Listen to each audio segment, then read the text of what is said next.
아멘. 아멘. 주를 찾는 모든 자들이 주로 말미암아 기뻐하고 즐거워하게 하시며 주의 구원을 사랑하는 자들이 항상 말하기를 하나님은 위대하시다 하게 하소서. 주를 찾는 모든 자들이 주로 말미암아 기뻐하고 즐거워하게 하시며 주의 구원을 사랑하는 자들이 항상 말하기를 하나님은 위대하시다 하게 주의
여기 모인 우리가 주님만을 찾기를 소원합니다.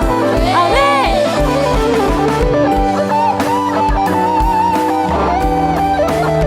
온전히 여호와로 기뻐하며 나아갑니다.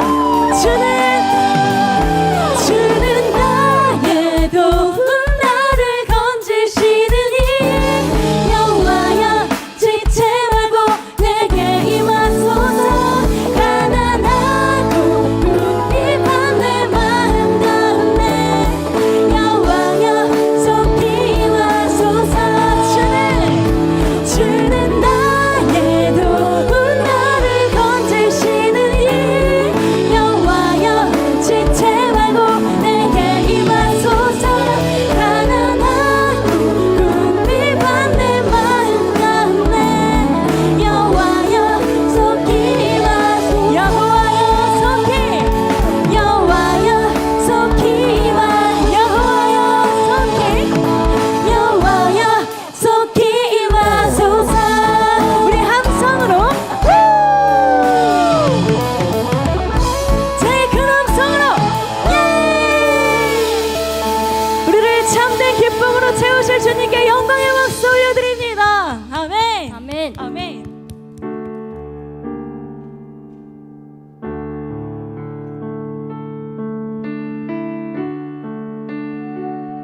기억하며 고백합니다. 주께서 주신 모든 은혜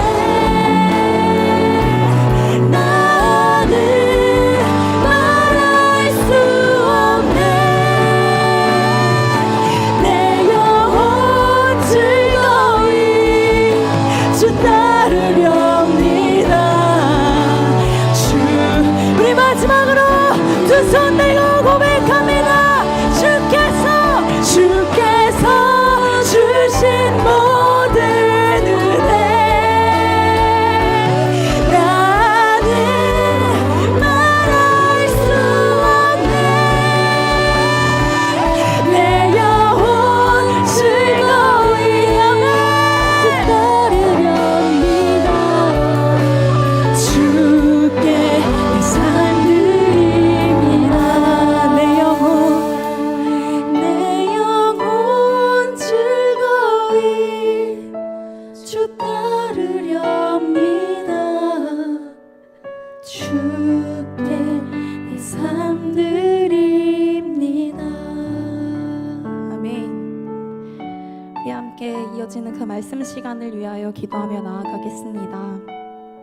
함께 불렀던 이 찬양의 가사들처럼 우리가 온전히 여호와로 즐거워하며 온전히 여호와로 기뻐하는 그런 주의 자녀들 되기를 간절히 소망한다고, 그리고 이어지는 그 말씀 시간을 통하여서 우리를 방해하는 그 사탄의 공격을 이겨내고 온전히 주님의 그 말씀에만, 주님의 그 음성에만 집중하며 나아갈 수 있도록 도와주시옵소서라고, 그리고 함께 하시는 안준호 목사님의 그 음성을 통하여서 다른 생각이 아닌, 다른 자아가 아닌 정말 하나님의 그 크고 놀라우신 계획에만 집중하며 순종하며 나아갈 수 있도록 우리의 마음을 온전히 주님께만 열어드리겠다고 함께 이 말씀을 위하여 주여 한번 외치고 기도하며 나가겠습니다.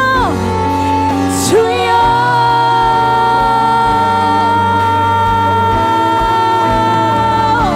하나님 아버지, 정말 주님께서 들려주시는 그 음성에 귀 기울이기를 소망합니다. 하나님, 주님께서 부어주시는 그 마음에 집중하기를 소망합니다. 하나님, 우리 마음 가운데 여러 가지 갈등들과 고민들과 아버지가 아픔들을 주님 앞에 내려놓고 오늘 이 시간 우리에게 행하실 주님의 그 능력에만 집중하며 나아갈 수 있도록 하나님 우리를 인도하여 주시옵소서. 안준호 목사님을 사용하여 주시옵소서. 주님께만 순종하는 주의 자녀들 될 수 있도록 아버지의 교만한 우리의 마음을, 완악한 우리의 마음을 아버지 완전히 무너뜨려 주시옵소서. 온전히 주님의 그 말씀에 순종하는 오늘 시간 될 수 있도록 하나님 인도하여 주시옵소서. 사랑이 많으신 하나님 아버지, 오늘도 우리를 주님의 품으로 불러주시고 이 자리에 나와 함께 예배드릴 수 있게 해주심에 감사드립니다. 한 주 동안 우리의 마음이 세상에 치이고 흔들리며 감사보다는 불평이, 믿음보다는 두려움이 앞섰던 순간들이 많았습니다. 그럼에도 변함없는 사랑으로 우리를 품어주시고 다시 예배의 자리로 불러주신 주님께 진심으로 감사드립니다. 주님, 우리 청년들이 진정한 기쁨과 평안을 세상에서가 아니라 오직 주님 안에서 찾는 사람들이 되게 해주세요. 모든 상황 속에서 주님을 바라보고 주님이 주시는 은혜 안에서 진정한 만족을 얻는 믿음을 허락해 주세요. 이 시간 말씀을 전하실 목사님께 성령의 능력을 부어주시고 그 말씀을 통해 우리의 마음이 깨어지고 새로워지길 진심으로 소망합니다. 오직 주님 한 분만 바라보며 우리의 마음과 시선을 온전히 주님께 드리는 참된 예배자가 되게 해주세요. 앞이 보이지 않아도 주님의 계획을 신뢰하며 믿음으로 나아갈 수 있는 용기를 얻고 주님이 함께 하심을 깨닫는 예배가 되기를 소망하며 예수님의 이름으로 기도드립니다. 아멘.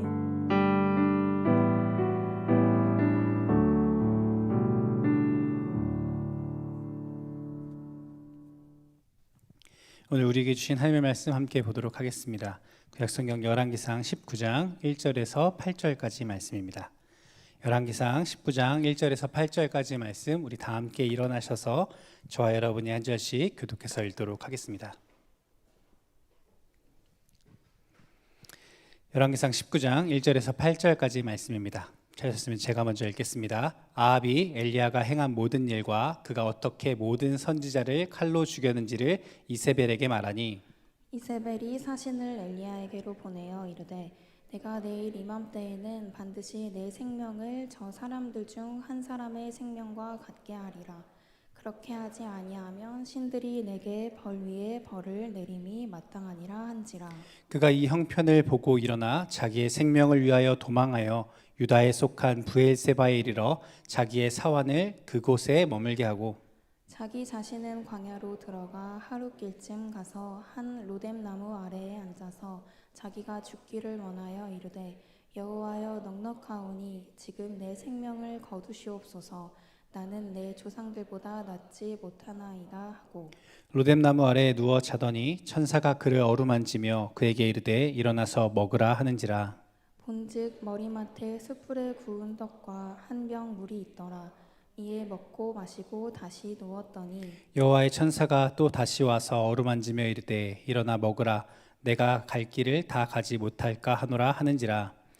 이에 일어나 먹고 마시고 그 음식물의 힘을 의지하여 40주 40야를 가서 하나님의 산 호렙에 이르니라. 아멘. 잘 앉으셔도 좋겠습니다.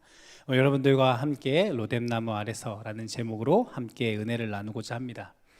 여러분, 신앙생활 하는 게 힘들죠, 그렇죠? 오늘 명절 연휴임에도 불구하고 또 이 자리에 나오는 일이 결코 쉽지 않았으리라 생각합니다. 여러분, 신앙생활 하는 것이 쉽지 않은 여러 가지 이유가 있는데 그 중에 한 가지는 이러한 것인 것 같습니다. 무엇이냐면 함께 신앙생활을 하면서 상대적인 박탈감이라는 걸 느끼는 것이죠. 남들 이야기를 들어보면 옆에 있는 사람들 신앙생활을 하는 거 보면 하나님이 살아계신 것 같은데 왜 내 삶에는 아무 일도 일어나지 않을까? 왜 내 기도에는 하나님이 침묵하시는 것 같을까? 누구는 기도해서 합격하고 취업도 하고 기도해서 남자친구도 만나고 여자친구도 만나고 결혼도 한다는데 왜 나도 기도하는데 왜 내 삶에는 도무지 아무 일도 일어나지 않느냐라고 하는 것이죠.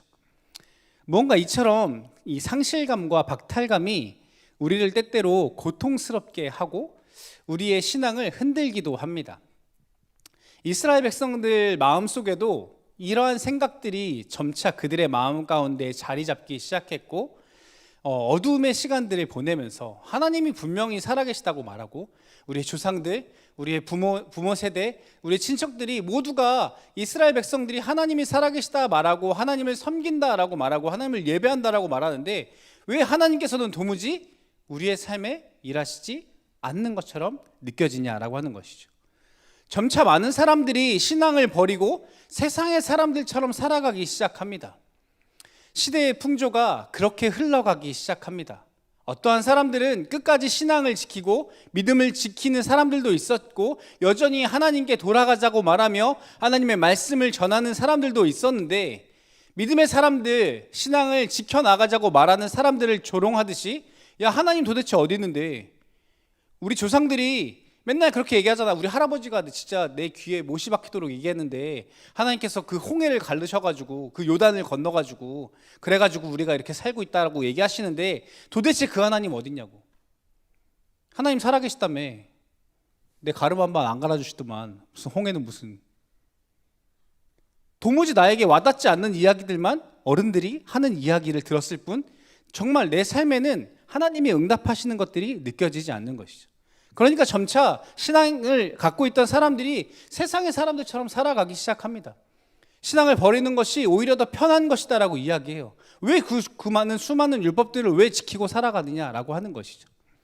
그럼에도 믿음의 사람들은 흔들리지 않고 하나님의 손이 짧아서 우리를 구원하지 못하시는 것이 아니라 우리가 하나님을 떠났기 때문에 우리가 하나님의 말씀에서 떠났기 때문에 우리가 하나님께 징계를 받아 이러한 삶을 살아가고 있는 것이다 라고 이야기하고 있는 것이죠.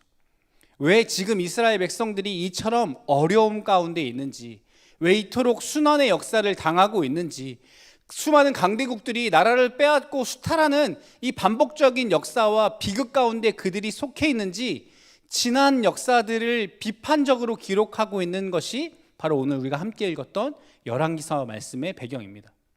왜 이들이 나라를 빼앗길 수밖에 없었는지, 왜 하나님께 징계를 받게 되었는지, 왜 하나님께서 응답하시지 않는 것 같은 이러한 삶을 그들이 살게 되었는지 이전의 역사들을 돌아보라고 이야기하는 것이 열왕기사의 말씀입니다. 오늘 본문의 배경을 살펴보면 이 아합 왕이 다스리던 때였다라고 이야기합니다. 열왕기상 16장 29절과 30절 말씀에 보면 이렇게 말합니다. 유다의 아사왕 제38년에 오므리의 아들 아합이 이스라엘의 왕이 되니라. 오므리의 아들 아합이 사마리아에서 22년 동안 이스라엘을 다스리니라. 오므리의 아들 아합이 그의 이전의 모든 사람보다 여호와 보시기에 악을 더욱 행하여. 여러분, 엘리야는 이 북이스라엘의 선지자인데 이때 당시에 왕이 아합 왕 때였다라고 성경은 말합니다. 이 아합 왕은 이 열왕기서와 역대기서에 이야기하는 그 수많은 왕들 중에 가장 대표되는 악한 왕이었다라고 하는 것이죠. 반대로 우리나라 이 태종태세 문단세 이야기할 때 성군으로 꼽히는 어떤 세종대왕, 또 반대로 이 연산군이 폭군이었다라고 이야기하는 것처럼 무언가 대표되는 인물로 이야기할 때 이 아합 왕이 빠지지 않고 등장합니다. 이 사람이 여호와 보시기에 그들의 조상들보다 더욱 악행을 행하였던 사람, 하나님 보시기에 악을 행하였던 사람, 하나님께 떠나 우상을 숭배하고 하나님께 나아가지 않았던 사람의 대표적인 인물이다라고 이야기해요. 심지어 그의 부인인 이세벨이라는 사람과 그가 정략 결혼을 했는데 이세벨의 아버지의 이름이 성경에 뭐라고 기록되어 있냐면 엣바알입니다. 해석하면 바알과 함께하는 자.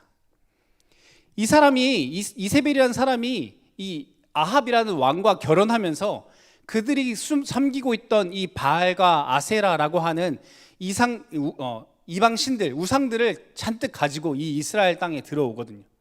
그러면서 당연히 아합에게도 그러한 것들이 나에게 필요한 것이고 당연하다고 이야기하면서 많은 신당들과 산당들을 짓고 그 우상 앞에 절하는 일들을 했다라고 하는 것입니다. 정말 하나님 보시기에 가장 악을 행하고 하나님께 떠나 있었던 시대가 이 아합의 시대였다라고 이야기하고 있는 겁니다. 수많은 사람들이 당연하다는 듯이 권력자가 그렇게 우상 숭배를 하고 있으니 당연히 그것이 많은 사람들에게 흘러왔을 것이고 당연하다는 듯이 세상의 사람들이 그 풍조에 따라 살아갔을 겁니다. 이처럼 신앙이라고 하는 것이 하나님을 예배한다라고 하는 것이 무너져 있던 시대 가운데 하나님께 돌아가야 합니다. 우리가 하나님의 말씀에 순종해야 합니다. 라고 이야기하며 외쳤던 사람, 하나님의 말씀을 전하였던 사람이 바로 엘리야입니다. 하나님을 믿는 것이 너무나 어려운 시대였다라고 하는 것이죠. 하나님을 믿고 따르는 것이 어리석다고 말하는 사람들 틈 사이에서 끊임없이 복음을 전하는 일을 해야 했던 사람이 바로 엘리야입니다. 그런데 여러분, 엘리야는 안 흔들렸을까요? 엘리야도 사람이니까 그러한 마음이 조금은 들지 않았을까요? 내가 이렇게까지 신앙을 지키고 버티고 사는 게 맞는가? 믿음에 대한 의구심이 왜 엘리야에게도 들지 않았겠습니까? 많은 사람들이, 세상의 사람들이 다른 방식으로 살아가고 이것이 정답이다라고 말하는데 나 혼자 아니다라고 말하며 외치고 살아가는 것이 결코 쉬운 일이 아니었을 겁니다. 오늘 이 본문에 등장하는 엘리야의 모습이 마치 우리의 모습과 같습니다. 우리의 모습을 돌아보면 이 신앙생활을 한다라고 하는 것이 어떻게 보면 버티는 일처럼 느껴집니다. 일상의 삶에서도 평일에는 학교, 직장, 알바 이 수많은 것들을 이루어가기 위해서 또 성취하기 위해서 과제와 이력서와 포트폴리오를 작성하며 우리의 일상을 영위하고 버티는 것이 우리의 삶에 지치는 일로 다가오는 것이죠.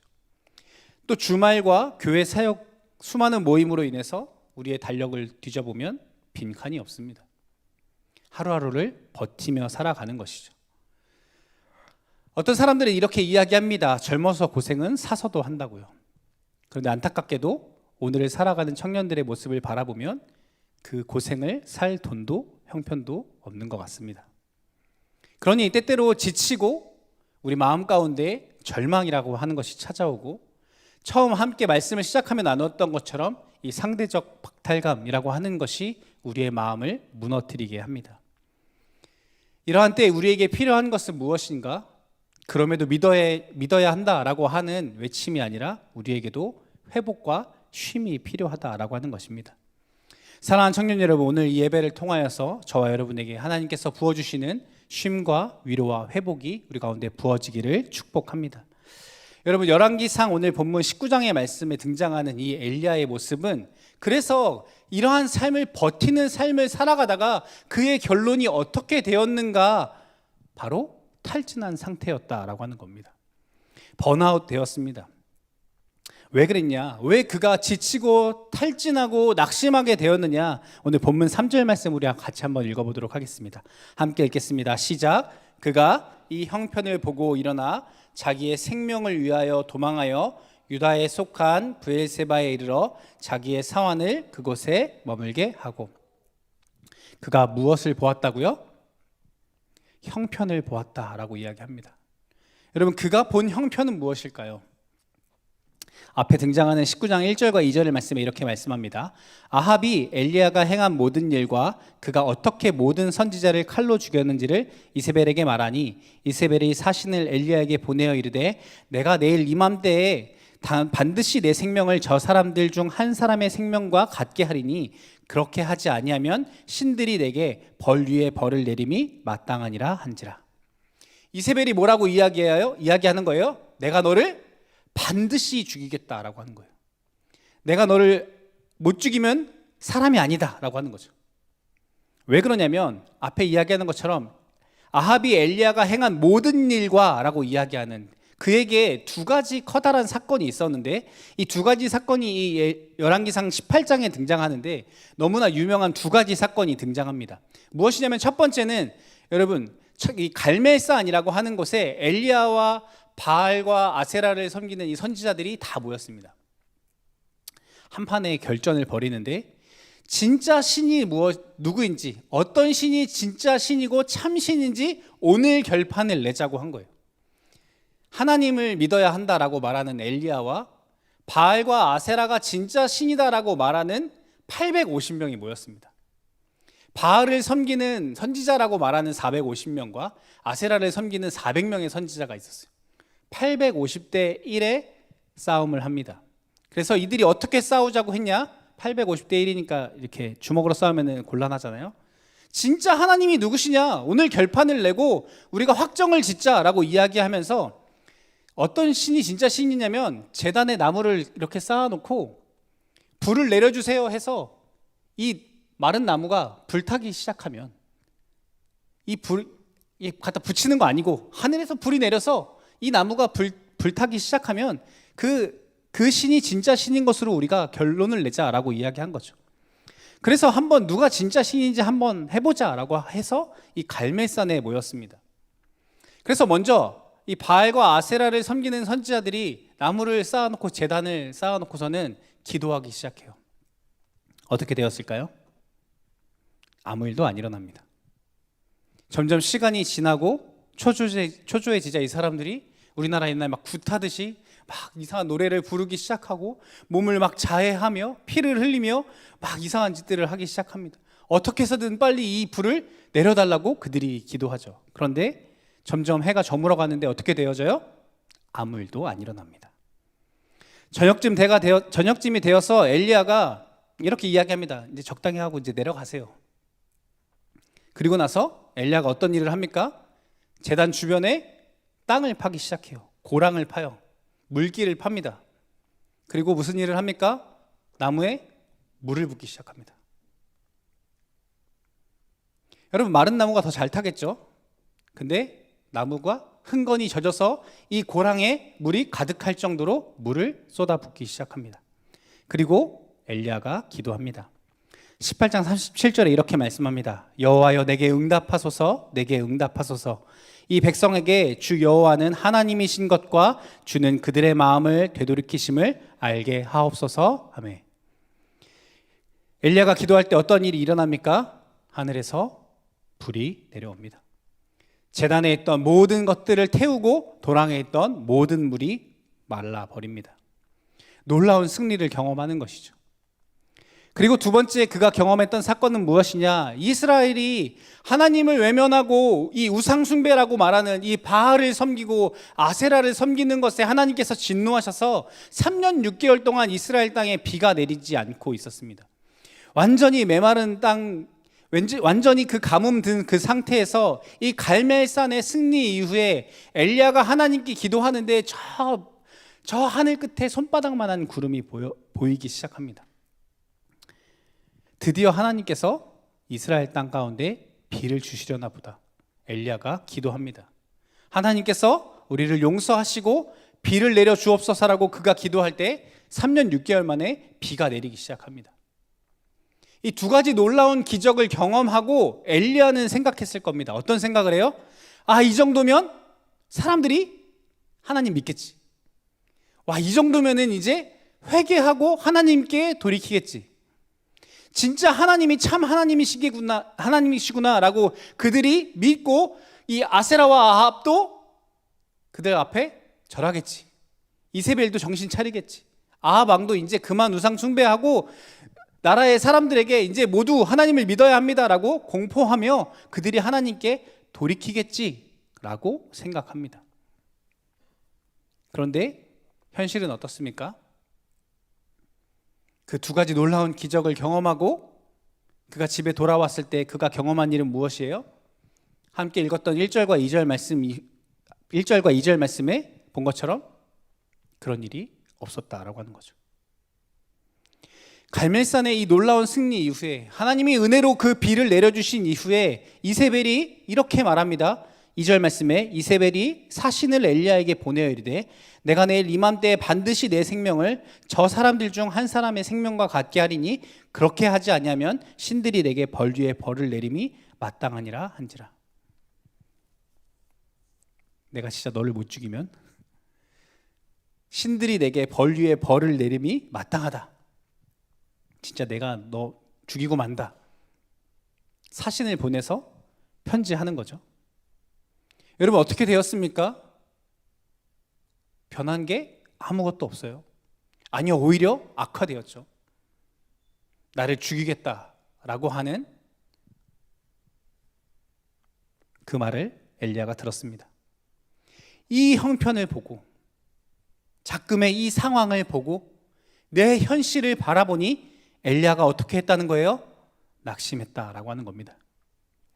나는 정말 열심히 했는데, 나는 정말 최선을 다했는데 나에게 주어진 현실은 아무런 변화가 없다라고 하는 겁니다. 그래서 엘리야가 10절 말씀에 이렇게 말합니다. 그가 대답하되 내가 만군의 하나님 여호와께 열심히 유별하오니 나는 최선을 다했는데 이는 이스라엘 자손이 주의 언약을 버리고 주의 제단을 헐며 칼로 주의 선지자들 죽였음이오며 오직 나만 남았거늘 그들이 내 생명을 찾아 빼앗으려 하나이다. 하나님, 나는 최선을 다했고 나는 열심으로 주를 섬겼는데 이제 다 죽고 나밖에 안 남았는데 이제 나마저도 죽이려고 합니다. 그 변하지 않는 현실을 보며 그가 낙심하고 그가 가지고 있던 꿈과 소망과 비전마저 잃어버렸다라고 하는 것입니다. 여러분, 우리도 똑같습니다. 형편을 보고 현실의 벽에 부딪히면 내가 잘하고 있는 건가? 라고 하는 의구심이 듭니다. 이걸 계속 하는 게 맞는 건가? 이거 때려치는 게 맞지 않나? 이러한 마음이 우리 가운데 드는 것이죠. 여러분, 왜 이런 이야기를 하냐면요, 명절이 다가왔기 때문이에요. 친척이라고 말하는 사람들이, 가족이라고 말하는 사람들이 우리의 마음을 그렇게 도전해 오기 시작할 겁니다. 너 뭐 한다며? 너 예수님 믿는다며?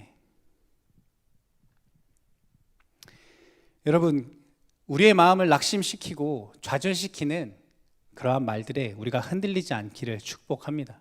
그런데 여러분, 엘리야는 이 형편을 보자 낙심하기 시작했어요. 근데 거기서 또 끝이 아닙니다. 엘리야에게 이어서 찾아온 것이 무엇이냐? 바로 외로움입니다. 이 10절 말씀에서 고백하는, 뭐라고 말해요? 오직 나만 남았거늘. 하나님, 나만 남았어요. 하나님, 저 외로워요. 형편을 보고 낙심하게 되고 꿈과 비전을 잃어버리고 그 다음 그 마음 가운데 찾아온 것은 외로움이다라고 하는 것입니다. 여러분, 이 외로움이 정말 힘든 것이거든요. 왜냐하면 이 외로움은 겉으로 드러나지 않아요.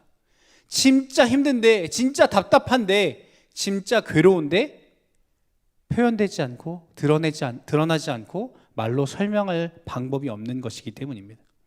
여러분, 주변에 사람도 분명히 있습니다. 내 주변에 사람이 아무도 없는 게 아니에요. 내가 지금 천첩삼중에 살아가는 게 아니에요. 분명히 사람이 주변에 있습니다. 내가 가진 게 없어서 외로운 것도 아닙니다. 가족도 있고 친구도 있고. 그런데 외로워요. 왜요? 나를 이해해 주지 않는 것 같아서 외로운 것이죠. 혹시나 우리 공동체 가운데 이런 분들이 있다면 사랑하고 축복합니다. 오늘 하나님이 알아주시고 하나님이 이루하시는 그 은혜가 여러분들에게 임하길 축복합니다. 여러분, 낙심되고 외로운 것에서 끝나지 않습니다. 이 4절 말씀에 이렇게 말합니다. 자기 자신은 광야로 들어가 하루길쯤 가서 한 로뎀나무 아래 앉아서 자기가 죽기를 원하여 이르되 여호와여 넉넉하오니 지금 내 생명을 거두시옵소서. 나는 내 조상들보다 낫지 못하나이다 하고. 여러분, 엘리야의 마음이 어떻다라고 말합니까? 하나님, 저 할 만큼 했어요. 더 이상 못하겠어요. 그리고 뭐라고 말합니까? 여호와여 넉넉하오니 내 생명을 거두시옵소서. 뭐라고 말하는 겁니까? 하나님, 저 죽고 싶어요. 여러분, 믿음이 없어서가 아닙니다. 엘리야는 선지자고요, 구원의 확신이 있는 사람입니다. 그런데 너무 힘들어요. 믿음의 문제가 아니죠. 그의 마음 가운데 무엇이 찾아온 겁니까? 마음의 병이 찾아옵니다. 자존감이 무너졌어요. 나는 형편없는 사람처럼 여겨져요. 나는 내 조상들보다 낫지 못합니다. 마음의 우울과 절망과 좌절이 그를 집어삼키는 것입니다. 여러분, 엘리야만 그런 것이 아닙니다. 모세도 민수기 11장 15절 말씀에 보면 이렇게 말합니다. 주께서 내게 이같이 행하실진대 구하옵나니 내게 은혜를 베푸사 즉시 나를 죽여 내가 고난당함을 내가 보지 않게 하옵소서. 하나님, 이스라엘 백성들 데리고 광야 지나가는데 하나님 너무 힘들어요. 차라리 오늘 하나님 저 데려가 주셨으면 좋겠어요. 여러분, 예레미야 선지자도 있습니다. 예레미야 20장 18절에 어찌하여 내가 태에서 나와서 고생과 슬픔을 보며 나의 날을 부끄러움으로 보내는가 하니라.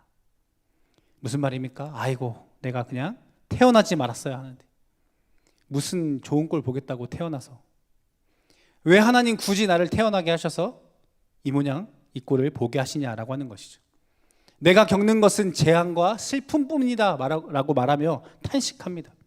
여러분, 오늘 엘리야의 모습이 정말 지치고 낙심되고 우울하고 절망스럽고 내 자존감이 저 바닥에 집어 던져진 것 같은 마음으로 그가 어떻게 행합니까? 로뎀나무 아래 들어가 주저앉습니다. 여러분, 제가 사진 하나 준비했는데요. 로뎀나무요, 이런 나무면 좋겠어요. 근데 이 로뎀나무 이런 나무 아니고 어떤 나무냐면요, 다음 사진 보여주세요. 이런 나무예요. 사람 키만도 못하고요. 구글에 검색해 보세요. 로뎀나무. 나무라고 보기 좀 어려운 것이거든요. 근데 왜 여기 들어가서 쭈그리고 앉았을까요? 그 사막에 그나마 그늘이 있는 데가 여기예요. 그리고 여러분, 지금 이 엘리야가 어디에 있다라고 이야기해요? 성경에서 브엘세바에 있다고 이야기하죠. 그가 북이스라엘 선지자거든요. 저 북쪽 끝단에 있었거든요. 갈멜산은 이스라엘 지도에서 저 북쪽 왼쪽 위에 있거든요. 남쪽 저 중앙 밑에까지 지금 도망온 거예요. 도망와서 다 뿌리치고 도망와서 저 조그만 로뎀나무 그늘 아래 쭈그리고 앉아 있는 겁니다. 왜요? 그가 형편을 보았기 때문에. 근데 여러분, 형편을 보는 것이 잘못됐습니까? 아니요, 그가 정말 진짜 무너진 이유가 여기에 있습니다. 그가 가지고 있던 이 엘리야의 삶의 특징이 있어요. 엘리야에 관한 성경의 말씀을 쭉 읽어오면 그에게 하나님께서 계속해서 반복적으로 이야기하셨던 것이 있습니다. 엘리야의 삶의 특징, 그것은 무엇이냐? 열왕기상 17장 2절과 8절 그리고 18장 1절 말씀에 보면 이렇게 말씀합니다. 여호와의 말씀이 엘리야에게 임하여 이르시되 8절의 말씀에도 여호와의 말씀이 엘리야에게 임하여 일하시되, 18장 1절에도 많은 날이 지나고 제3년에 여호와의 말씀이 엘리야에게 임하여 이르시되. 여러분, 그의 삶의 특징, 그의 삶의 능력, 그가 선지자로 이 땅 가운데 세상의 사람들이 다 바알과 아세라를 섬기며 그렇게 살아가던 시대 가운데 하나님을 붙잡고 하나님을 믿으며 살아갈 수 있었던 이유, 그가 갈멜산에서 850대 1의 전투에서 두려워하지 않고 싸울 수 있었던 이유 무엇입니까? 여호와의 말씀이 그에게 임했기 때문입니다.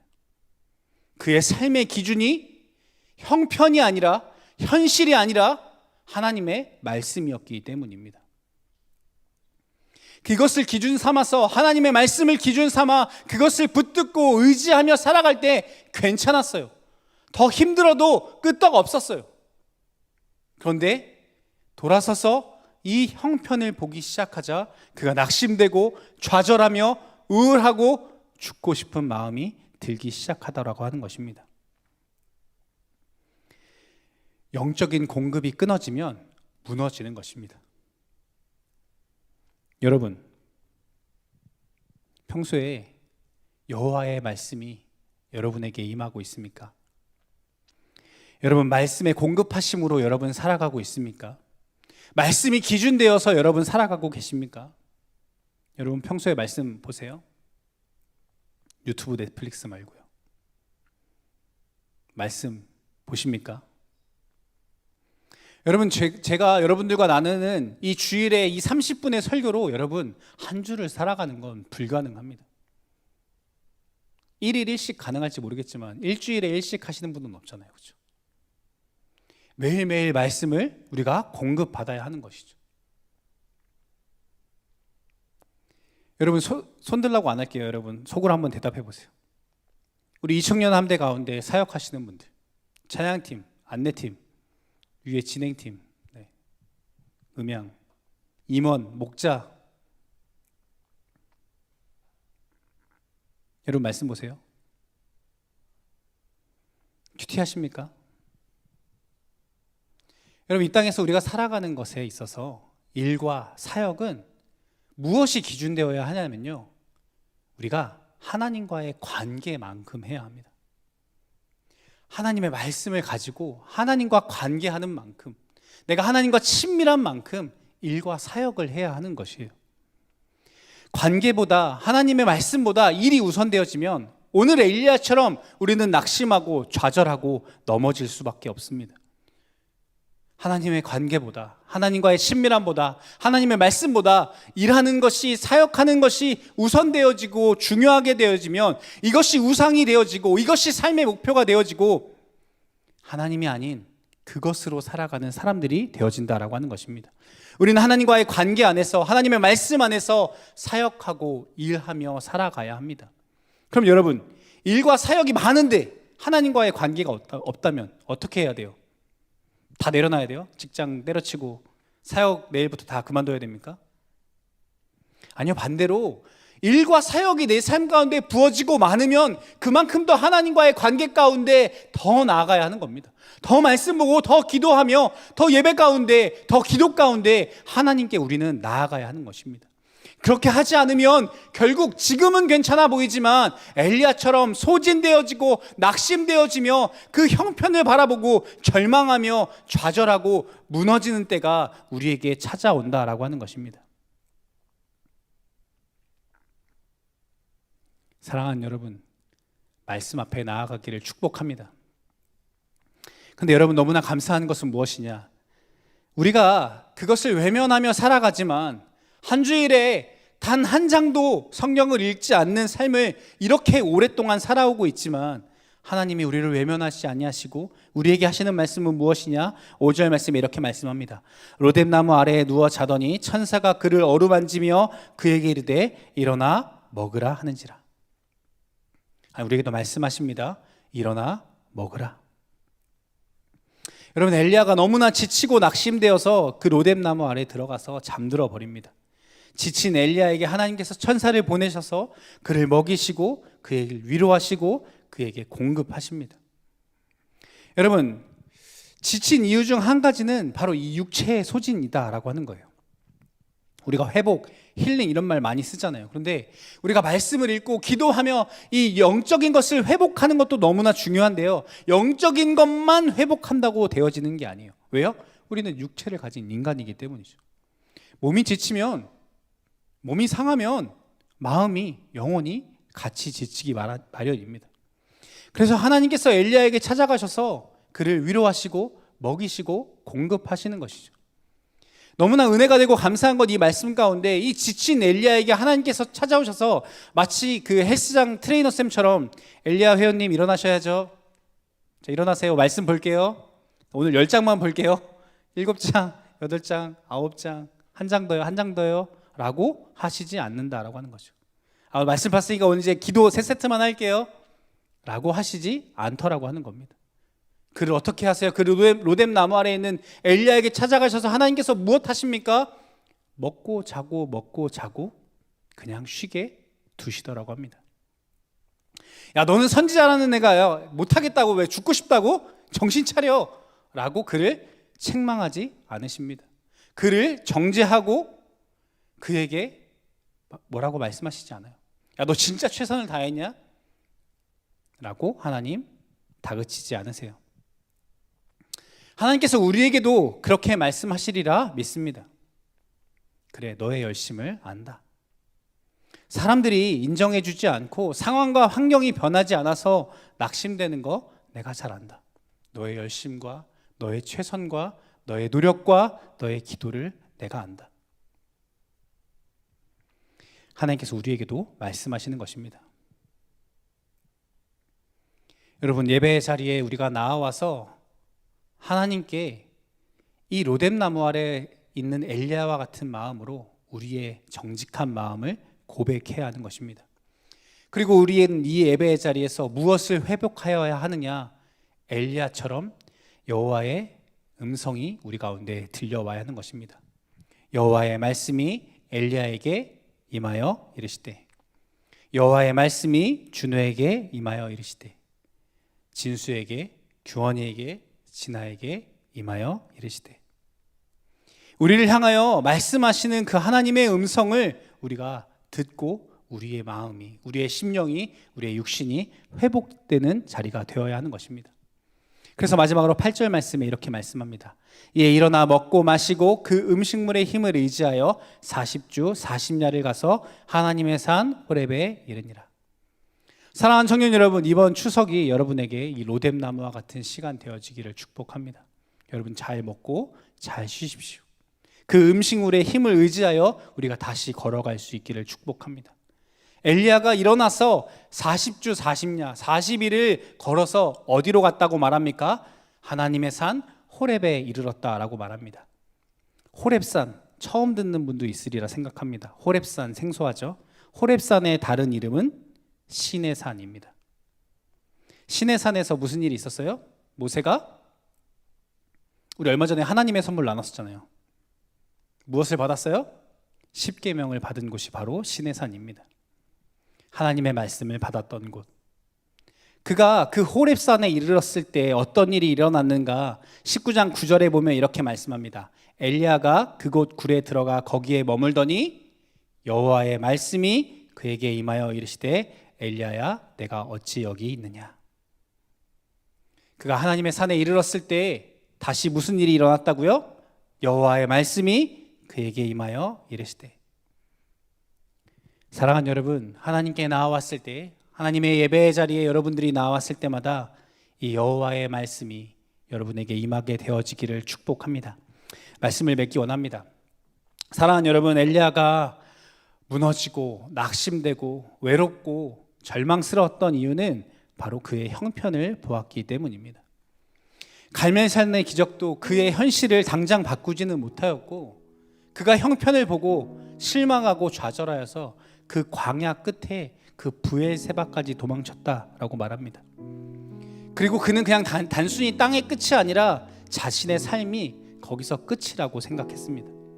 그래서 로뎀 나무에 들어가서 그냥 죽기를 간구합니다. 하나님, 저는 여기까지인가 봐요. 그런데 하나님이 엘리야를 꾸짖지 아니하시고 어루만지시고 먹이시고 쉬게 하십니다. 그리고 그에게 말씀하십니다. 일어나 먹으라. 내가 갈 길을 다 가지 못할까 하노라. 사랑하는 청년 여러분, 오늘 우리의 삶이 광야와 같고 우리가 앉아있는 이 자리가 로뎀나무 아래 같은 자리일지라도 여러분 낙심하고 절망하지 마십시오. 여러분, 우리의 삶의 현실과 형편을 바라보지 말고 우리가 눈을 들어 주님을 바라볼 수 있게 되어지기를 축복합니다. 여러분, 광야와 같은 이 인생을 우리가 살아가는 이 삶을 살아감에 있어서 우리는 끊임없이 버티는 것 같은 삶을 살아갑니다. 그런데 여러분, 이 인생을 견디고 이겨내는 힘은 우리가 가진 스펙에서 나오지 않습니다. 우리의 외모에서, 근육에서, 지갑에서 나오지 않습니다.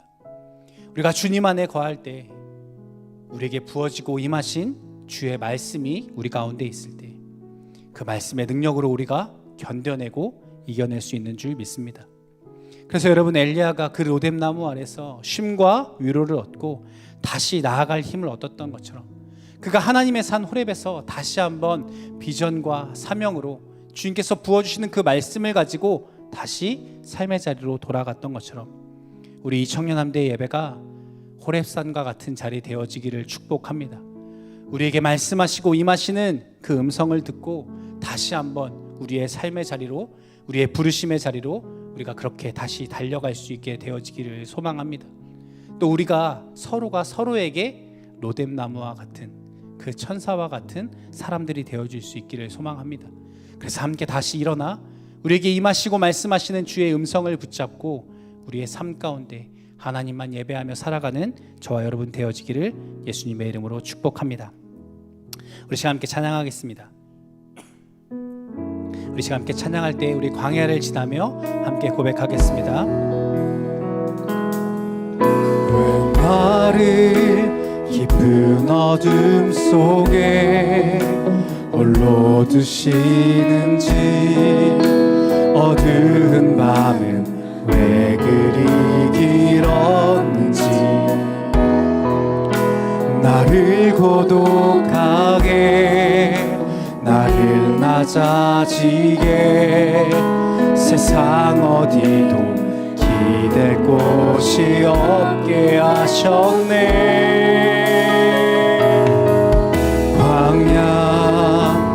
광야에 서 있네.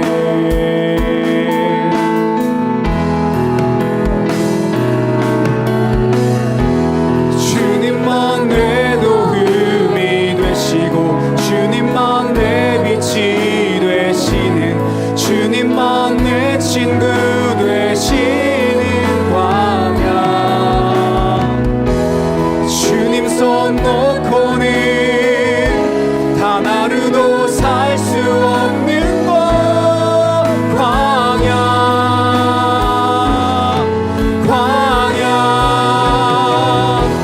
주께서 나를 사용하시려, 나를 더 정결케 하시려, 나를 택하여 보내신 그곳 광야.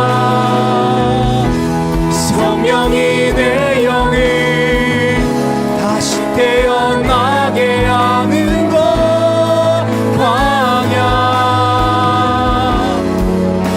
광야에 서 있네.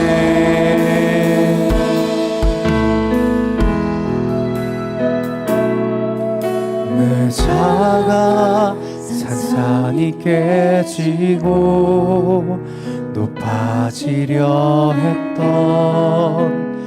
내 꿈도 주님 앞에 내어놓고, 오직 주님 뜻만 이루어지기를, 나를 통해 주님만 드러나시기를.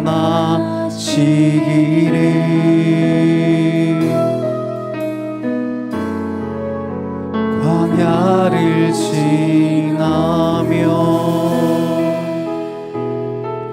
우리 시간 함께 기도하기 원합니다. 하나님, 광야와 같은 인생을 지나가며 여호와의 말씀이 내게 임하셔서 우리가 주의 뜻대로 살아가기를 소망합니다. 나를 통하여 주님만 드러나시기를 소망합니다. 하나님, 내가 형편을 바라보며 실망되고 낙심되고 외롭고 우울합니다. 하나님, 우리의 마음이 상하여 죽고 싶습니다. 그러나 하나님, 로뎀나무 아래 엘리야에게 찾아오셨던 것처럼 나에게도 찾아오셔서 하나님 위로하여 주시고 하나님의 말씀이, 하나님의 음성이 다시 한번 들려오게 하여 주시옵소서. 하나님, 나를 그 하나님의 산 호렙으로 인도하셔서 하나님께 예배하며 나아갈 때마다, 하나님께 기도하며 부르짖을 때마다 여호와의 말씀이 내게 임하셔서 하나님 다시 한번 주님 부어주시는 그 은혜와 그 소망과 그 비전으로 아버지 엘리야가 달려갔던 것처럼 우리가 그렇게 달려가는 아버지 믿음의 사람 되어지기 원한다고 이 시간 우리 주여 한번 크게 외치고 동성으로 기도하며 나아가도록 하겠습니다. 주여,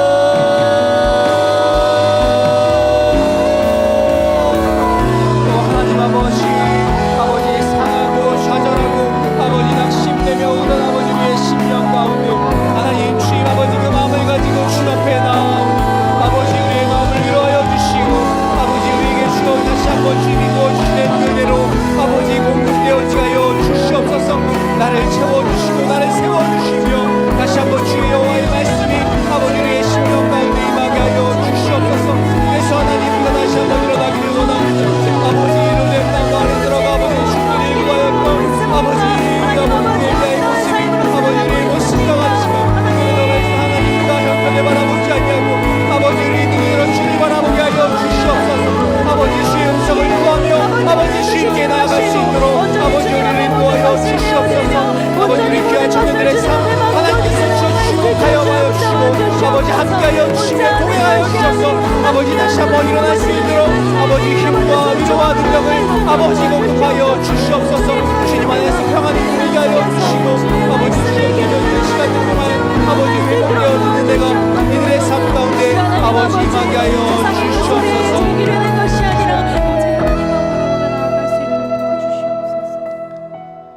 하나님 아버지, 세상이라는 광야에서 우리가 견디고 버티다 쓰러져 하나님 앞에 나왔사오니 주여 우리를 긍휼히 여겨 주시옵소서. 하나님 예배의 자리가 우리의 로뎀나무 되게 하여 주시옵소서. 주님이 주시는 위로와 공급하심으로 힘과 능력을 얻게 하여 주시고 우리는 지치고 낙심하였으나 하나님 우리가 하나님에게서 멀어졌으나 우리를 정죄하지 아니하시고 위로하시며 어루만지시는 그 주님의 사랑을 하나님 예배의 자리에서 우리가 깊이 경험하게 하여 주시옵소서. 하나님 또한 우리 청년함대의 예배가 주님께서 우리를 부르시는 호렙산과 같은 자리 되게 하여 주셔서 하나님 주의 음성을 듣고 다시 사명의 자리로 다시 삶의 자리로 달려갈 수 있는 믿음과 용기를 얻는 아버지 예배의 자리 되게 하여 주시옵소서. 또한 하나님 우리가 우리의 형편을 바라보지 아니하도록 성령 하나님 날마다 우리를 붙들어 주시고 우리의 마음과 생각과 시선을 하나님 주장하여 주시옵소서. 우리의 힘과 능력 되시고 위로 되시며 우리에게 날마다 말씀하시기를 기뻐하시는 예수님의 이름으로 기도드립니다. 아멘.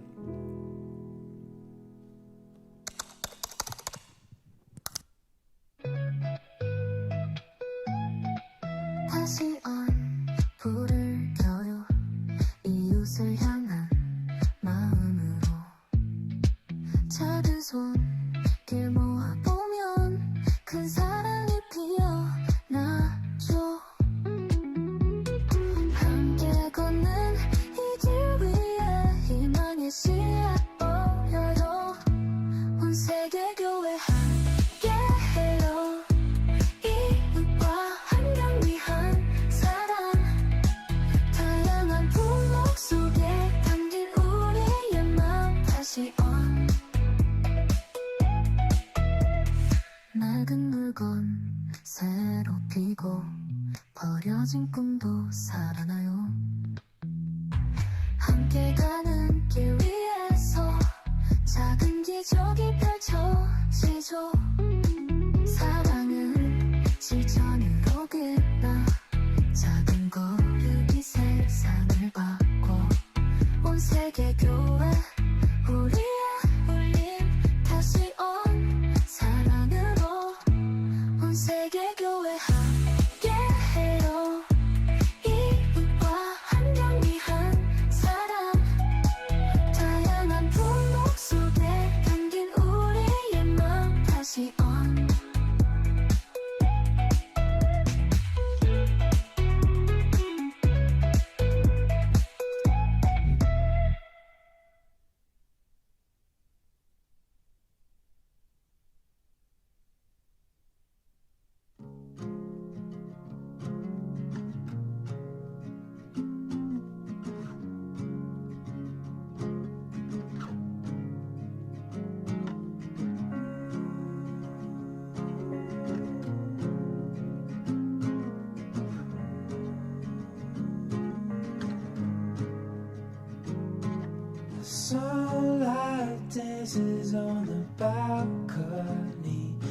as I wait for thee to come home.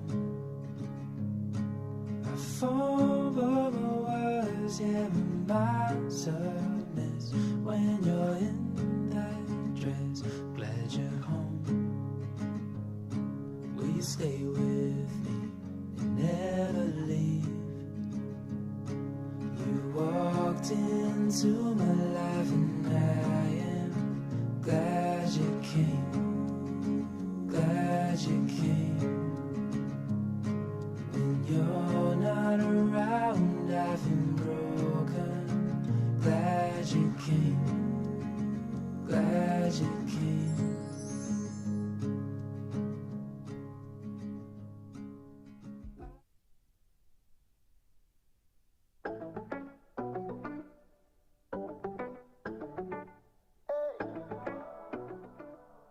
새가족 안내입니다. 청년함대에서 새가족분들을 기다리고 있습니다. 처음 오신 분들은 언제든 연락 주시면 친절하게 안내해 드립니다. 모두 환영합니다. 문의는 강동희 새가족 팀장님께 해주세요. 예배 캠페인 안내입니다.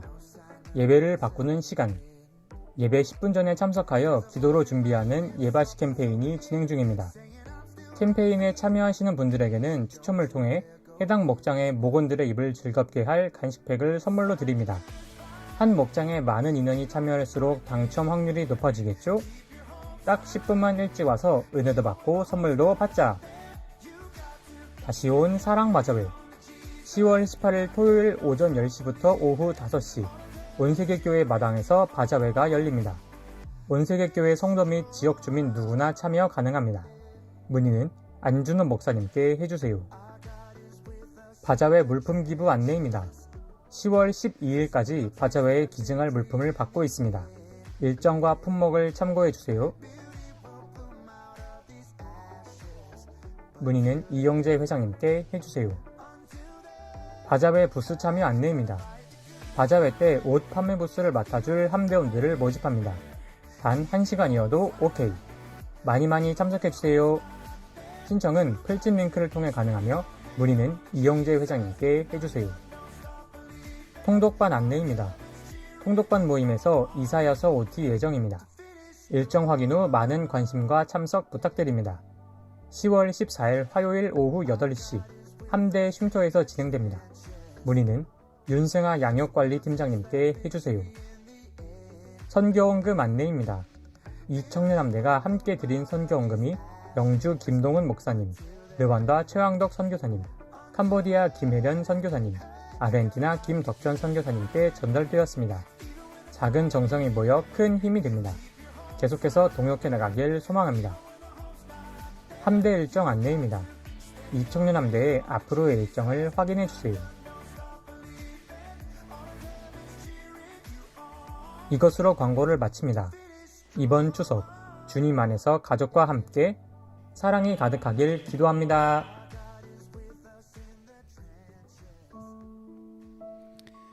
네, 다시 온 바자회가 18일에 진행될 예정입니다. 우리 청년함대는 판매 부스를 담당하게 되었는데요. 우리 정말 1시간이어도 좋습니다. 여러분 풀칠링크 통해서 많이 신청해 주시고 우리가 함께 이 귀한 사역에 동역할 수 있었으면 좋겠습니다. 또 광고 보셨던 것처럼 하트 프레임, 네, 관심 있는 분들 많은 신청 부탁드립니다. 또 통독반 진행될 예정인데요. 네, 말씀 같이 읽기 원하시는 분들, 네, 처음이어도 괜찮습니다. 함께 참여하셔서 함께 말씀 가운데 나아가는 우리 되어지기를 소망합니다. 또 추석 명절 모두 영과 육이 강건하시기를 주님의 이름으로 축복합니다. 명절 잘 보내시고 우리가 다음 주에 다시 한번 주의 은혜 가운데 만날 수 있기를 소망합니다. 우리 이 시간 다 함께 일어나서 축도하심으로 오늘 예배를 마치도록 하겠습니다. 지금은 우리 주 예수 그리스도의 은혜와 하나님 아버지의 무한하신 사랑하심과 성령님의 위로의 주 교통 충만하심의 은혜가 주님의 위로하심과 말씀을 붙들고 살아가기를 결단하는 여기 모인 청년들의 머리 위에 지금부터 영원까지 함께 있을지어다. 아멘.